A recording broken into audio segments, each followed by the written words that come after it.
So to get these Emerson fan blades off that don't have a hole right here, and there's no hole in the rotor, for this style, there's a certain way to do it, and you don't need to use that screw.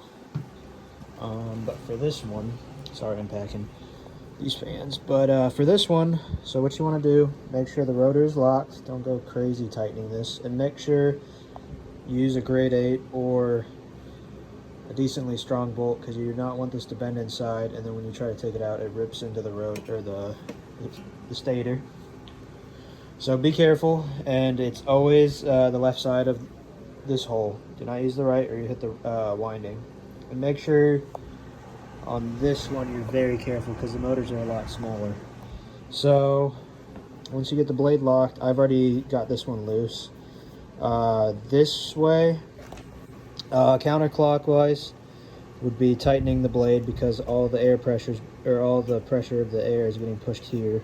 So that makes sense that it would tighten since it spins clockwise. But clockwise to loosen it. I've already loosened this one and serviced it, so it's really easy. You want it fairly tight on there, not crazy tight, but that leather washer needs to be compressed a little bit to help seal the oil in. And I didn't oil this one too much because I was planning on selling it anyway. So, but when you get these blade hubs, you want to at least have them halfway full of oil, and you can see that's a fairly large area to fairly large area to hold oil. And also make sure you clean the inside of the blade. There's a few other videos I have on my channel, and there's 4 holes on the shaft, so the rotor actually rides on a shaft that's fixed to the housing. There's 4 holes, 2 on the top and 2 on the bottom. And make sure you clean those out with, I just use a paper clip, or you can get some, I think paint gun bristles or something that clean the nozzles. You can use those. And then clean the inside of that shaft out, because this is where the oil goes. On these, the oil feeds through there and goes into the inside of that shaft, and it goes into the rotor. This style does not have... This style just has a massive reservoir in the middle, because what they do is they press 2 cast iron bearings. I don't know how they get it to where it won't wear into the shaft, but 2 cast iron bearings that are machined to go over that shaft, and the shaft is hardened steel, so it's very strong. I have seen them wear out. I mean, these fans run forever, and I've seen a lot of them got ran without any oil, because back in the day, in the Great Depression, when these were fairly, I wouldn't say old, especially the older ones were used a lot, but people didn't have a lot of money to, if something happened to the fan, they couldn't just buy one. They just couldn't afford it. So what happened is a lot of these just got run and abused, because people just couldn't afford oil, but they needed something. And so a lot of times, you know, these fans would get used till they started rattling, and to be honest, when they rattle, bearings are damaged. But you can get away with it usually. I've had a lot of these where the bearings are shot and they still run very well. Obviously, got to oil them. Now, Emerson fans, I run non-detergent oil no matter what, because I do not want all that dust and crap getting stuck in the oil. But you can run, I've heard of it in oil bath ceiling fans, you can run detergent oil like engine oil. I would use a thinner like oil like 5W30 or something. Don't use anything thick, or the fan won't have enough torque. I would not recommend using it in these, even though technically these aren't really made to be porous. The cast iron bearings in the rotor are not made to be porous, so they shouldn't absorb the dirt and cause the fan to gum up. But I just run non-detergent oil anyways, just to be safe.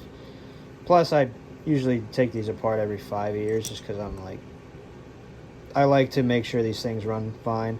And the grease in the gearbox, I just use regular wheel bearing grease or multi-purpose grease. Do not use white lithium grease. It is not good. And so, obviously you can see it still has the ball dent, which is pretty cool. That's a pot metal. Oh shit. That's a pot metal part I usually broke, and Emerson warrantied it with their ratchet oscillator. Much more stiff. It's made out of steel. These are pot metal. They do make reproductions. Somebody in the fan club does make reproductions of those, so if you really want to get one, you can. And the collars are made out of pot metal, but those are reproduced now in steel. So change the wiring on this fan and everything, but that's how you get the blade off. And you can see when you put them on, take the gearbox off, and after you've serviced everything and shimmed it correctly with these fiber washers, you want to make sure there's not a ton of end play. So still want a little bit, and you have to shim it up to line it up with the stator, the edge of the stator, the metal part of the stator, and the rotor. If you're wondering what the rotor is, it's the part that spins this. So make sure you don't cross thread these two. Those are, that'd be a pain to fix. But I think I covered everything. Oh, make sure you can put oil in here, but I usually just put some grease on this shaft just because I take it apart every 5 years. But the pivots, usually people forget and they wear out. This one's kind of worn a little bit, but I mean, it's over 100 years old. You can't really do much, but I put grease on those. I have seen people put oil on these screws, the oscillator screws in here, or the screws themselves in here and that.